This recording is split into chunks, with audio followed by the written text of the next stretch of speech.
పశ్చిమాసియాలో Iran, America, Israel మధ్య ఉద్రిక్తతలు తారాస్థాయికి చేరుకున్నాయి. ఈ అంశంపై భారత్లోని ఇరాన్ అత్యున్నత న్యాయకుడి ప్రతినిధి డాక్టర్ అబ్దుల్ మజీద్ హకీం ఇలాహీ మాట్లాడుతూ కీలక వ్యాఖ్యలు చేశారు. పశ్చిమాసియాలో యుద్ధ మేఘాలు కమ్ముకున్న వేళ ఇరాన్ తన సార్వభౌమాధికారాన్ని వదులుకునే ప్రసక్తే లేదని ఆ దేశ సుప్రీం లీడర్ ప్రతినిధి డాక్టర్ అబ్దుల్ మజీద్ హకీం ఇలానీ స్పష్టం చేశారు. ఇటీవల జరిగిన అమెరికా, ఇజ్రాయెల్ దాడుల అంశంపై ప్రత్యేక ఇంటర్వ్యూ ఇచ్చారు. ఇరాన్ ఎన్నడూ లొంగిపోలేదని, అవసరమైతే మరో 8 ఏళ్లు సుదీర్ఘ యుద్ధం చేయడానికి కూడా తమ దేశం సిద్ధంగా ఉందని ఆయన ప్రకటించారు. ఇరాన్ అణుబాంబు తయారు చేస్తుందన్న ప్రచారాన్ని ఆయన ఖండిస్తూ, అణు ఆయుధాల తయారీ ఇస్లాం ధర్మానికి విరుద్ధమని, తమ నాయకత్వం కూడా దీనికి ఇప్పటికే స్పష్టం చేసిందని గుర్తు చేశారు.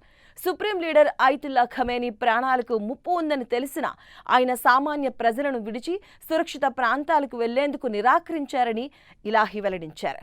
ఇక 9 కోట్ల మంది ఇరానియన్లను బంకర్లలో ఉంచగలిగితేనే నేను అక్కడికి వస్తానని ఆయన భద్రతా సిబ్బందితో చెప్పారని ఆయన వివరించారు. ఇక ఇదే సమయంలో డొనాల్డ్ ట్రంప్ వ్యాఖ్యలపై ఆయన తీవ్రంగా స్పందించారు. ఇరాన్కు కొత్త నాయకుడిని ఎన్నుకునే అధికారం అమెరికాకు లేదని, అలాంటి మాటలు వింటే ఇరాన్ చిన్న పిల్లలు కూడా నవ్వుకుంటారని ఎద్దేవా చేశారు.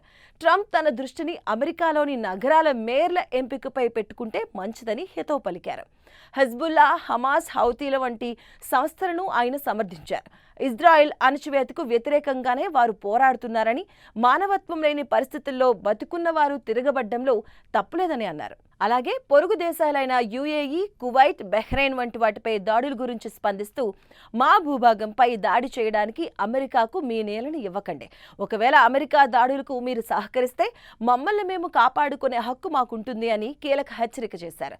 భారత్కు కూడా ఈ యుద్ధ సెగ తగులుతుందని, చమురు ధరల పెరుగుదల వల్ల నష్టపోయే భారత్ కూడా ట్రంప్పై ఒత్తిడి తీసుకురావాలని కోరారు. అలాగే ప్రపంచ వాణిజ్యానికి కీలకమైన హార్మోజ్ జలసంధిని మూసివేయడంపై కూడా ఆయన స్పందించారు.